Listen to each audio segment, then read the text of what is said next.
Voilà, ça a pris. Atopé, Meyega, Mbolo, Mbote, Masugo. Je voudrais aborder un sujet un peu difficile sur la mort. Comment est-ce qu'on accompagne nos morts? Est-ce que nous avons le pouvoir d'accompagner nos morts? Est-ce que nos morts ont besoin de nous? Nous qui sommes ici en Occident, qui sommes loin de nos traditions, qui perdons les membres de nos familles, nos amis, les gens que nous aimons, comment est-ce que ça se passe? Je pense que je vais faire plusieurs vidéos, 2 ou 3, sur le même sujet parce qu'il est un peu vaste. La première chose que je vais dire, c'est que les morts ont besoin de nous et nous avons besoin d'eux. Ceux qui sont partis, ceux qui ont transité, ils ont besoin de nous, nous avons besoin d'eux. Est-ce que nous avons le pouvoir de les aider? Oui, nous avons le pouvoir d'aider nos morts. Nous avons le pouvoir d'aider ceux qui ont transité, surtout ceux qui sont dans le besoin. Nous avons ce pouvoir-là et nous pouvons le faire. Alors, je vais parler, je suis ici en Europe et puis je perds une amie, je perds un membre de ma famille. Comment je fais? J'allume une bougie. Donc j'allume une lampe pour lui, je lui envoie de la lumière. Une bougie qui va durer 9 jours. Et puis je lui parle tous les jours. Je lui dis, voilà la lumière, voilà la lumière que j'ai allumée pour toi. Si tu veux, tu peux suivre, il faut suivre le chemin de la lumière. Il faut suivre que ton chemin soit éclairé de l'autre côté pour atteindre tes parents, pour aller atteindre ta famille. Suis le chemin de la lumière. Prends la direction de la lumière. Elle t'amènera vers tes parents. Si tu connais les noms des parents, tu cites les noms des parents. Autre chose, c'est... et en plus, si tu veux, tu peux rajouter des petites offrandes, les fruits, des petites choses qui peuvent accompagner son chemin. Et pendant 9 jours, tu lui répètes la même chose. Si je suis ici, j'ai perdu un membre dans ma famille, loin de moi, au Cameroun, au Congo, je ne sais pas, moi je suis loin. Voilà ce que je vais faire. Donc je lui envoie de la lumière, je lui envoie de l'amour, je pense aux bonnes choses qu'elle a réalisées au bon moment que nous avons passé ensemble. Et c'est ça que je vais mettre en avant pour lui permettre la facilité, pour faciliter sa route. C'est le bien que la personne a fait sur terre qui va faciliter la transition de cette personne. Voilà, ça c'est un premier élément. C'est un premier élément.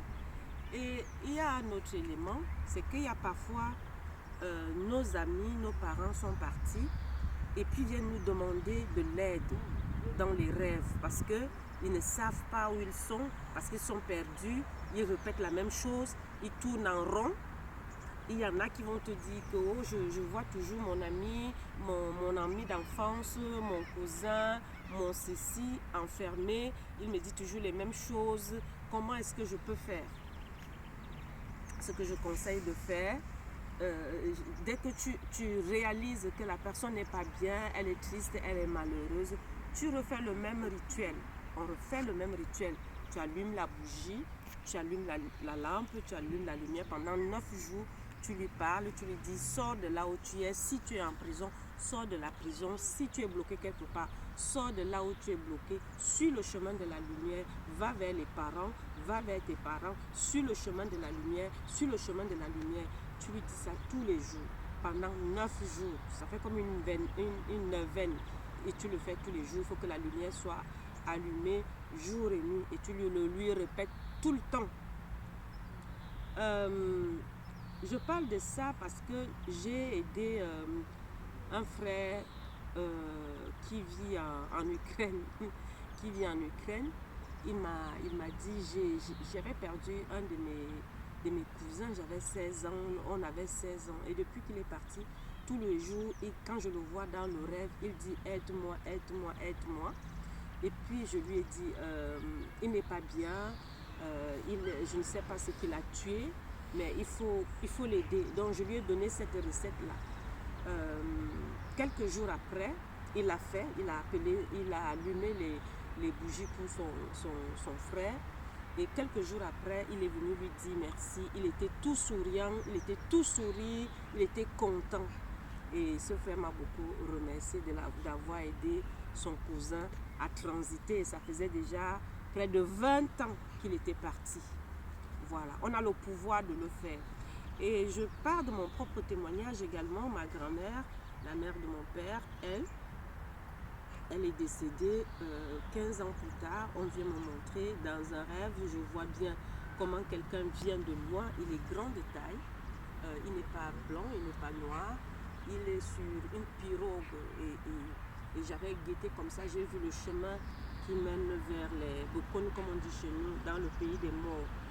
C'était une rivière et puis c'était un fleuve. Après, c'était un très très très grand fleuve. Et sur le côté, il y avait des montagnes. Et lui, il était venu, comme ça, il a traversé un arc. Il est arrivé, il dit à ma grand-mère, je suis venu te chercher. Et ma grand-mère lui dit, mais non, je ne peux pas partir parce que j'ai encore les assiettes à laver. Je dois encore laver la maison et je dois encore faire ci et je dois encore faire ça. Et dans le rêve, je me suis énervée. Je lui ai dit, est-ce que tu n'entends pas ce que le monsieur dit? Il dit qu'il est venu te chercher. Est-ce que, vas-y, gaweke, ça dit, j'ai dit dans ma langue. Parce qu'on parlait dans ma langue. Et puis c'est comme ça qu'elle est partie, moi je me suis réveillée. Donc oui, on a le pouvoir d'aider nos parents à traverser. Il y a également des voisins, des gens qu'on ne connaît de nulle part. Je pars de mon témoignage pour vous expliquer. Là où je suis venue habiter, j'avais fait beaucoup de bruit, comme je le dis dans une de mes vidéos. J'avais lavé la maison, j'avais fait tous les rites, le rite que j'avais moi-même créé. Donc la nuit, j'avais mis le sel, j'ai demandé au sel d'aspirer toutes les énergies. Et le matin, j'ai ouvert les fenêtres et les portes, j'ai dit allez sortez, c'est moi qui habite ici.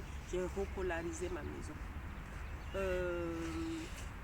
4 ans plus tard, donc l'année dernière, tous les jours, vers 3 heures du matin, je sentais quelqu'un qui entrait dans la chambre et qui entrait dans ma chambre et qui s'appuyait comme ça sur mon matelas. Il s'appuyait sur mon matelas. Et moi, de me réveiller, de dire, mais c'est qui? Tu t'appelles comment? Présente-toi. Est-ce que tu as un message à me dire? Moi, je pensais tout bêtement que c'était les membres de ma famille ou alors ce sont mes gardiens ou mes enseignants. Et puis, silence. Dès que je finissais de parler comme ça, c'était silence.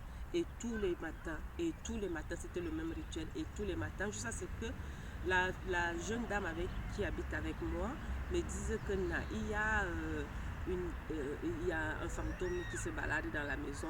Ici, elle est blonde, elle est ici, elle est ça. Je dis, ah bon? Je lui dis, mais un jour, j'ai vu quelqu'un entrer dans mon armoire ici. Et bon, j'ai pensé que c'était mes choses puisque je n'ai pas eu peur. Et elle me dit non, c'est pas ça. Et il m'est venu à l'idée mais il y a certainement eu quelqu'un qui est décédé ici. Donc j'ai fait le tour du bloc pour demander est-ce que quelqu'un était décédé dans l'immeuble. Et ma voisine va me dire oui, c'est la voisine du bas, rez-de-chaussée, qui était décédée. Elle avait eu un arrêt cardiaque. Voilà, lorsqu'elle a eu l'arrêt cardiaque, c'est 2 semaines plus tard qu'on a découvert le corps. Elle est morte devant sa porte. Donc on m'avait donné son nom et ce que j'avais fait, c'est ce rituel-là. J'ai pris son nom, j'ai acheté les bougies et je lui ai dit tu es décédé et je lui ai raconté les circonstances de sa mort. Je lui ai dit tu avais eu un arrêt cardiaque, tu étais sorti faire les courses, quand tu as fermé ta porte et tu es décédé devant ta porte et on t'a découvert quelques jours seulement après. Donc maintenant, voici la lumière sur le chemin de la lumière. Et ça fait, elle n'est plus jamais revenue. Et c'est quelques temps après, c'est mon voisin du dessus qui était décédé il y a 2 ans. Et il est arrivé chez moi, il a sonné dans mes rêves, il a sonné chez moi et puis il me dit, il entre, il avait une chemise bleue et il avait d'autres personnes. Voilà, donc je savais qu'il avait besoin d'aide. Et à lui, j'ai dit vraiment, quand je me suis réveillée le matin, j'ai dit, je ne vais pas t'aider. Je suis allée voir sa femme, qui est au-dessus de moi. Je suis au 2e étage et elle au 3e. Je lui ai dit, voilà, ça fait 2 ans que ton mari est parti. La première fois qu'il est arrivé chez moi, il est passé par la baie vitrée à l'extérieur. On ne peut pas passer par là.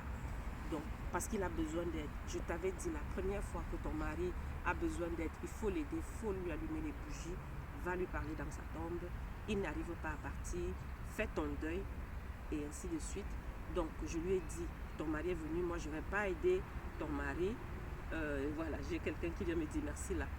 Et puis, elle a fait son rituel et son mari n'est plus jamais venu. Voilà donc quelques chemins, quelques pistes que je peux vous donner pour vous aider à aider vos ancêtres, vos parents, vos amis, vos voisins à traverser. Parfois, on peut être quelque part à cause de la vibration que tu dégages. Un va sentir que tu peux l'aider et il va venir t'embêter, sachant que tu as la solution pour elle. Donc, voilà, c'est ça que je voulais partager avec vous.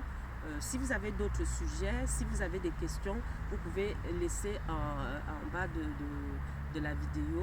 Je vous souhaite de passer une bonne journée. Ôtez par vous, que la paix soit avec nous, que la paix soit dans nos âmes, dans nos esprits, dans nos corps, dans nos maisons, dans nos lieux de travail, avec nos enfants, avec nos compagnons. Ôtez Bibala.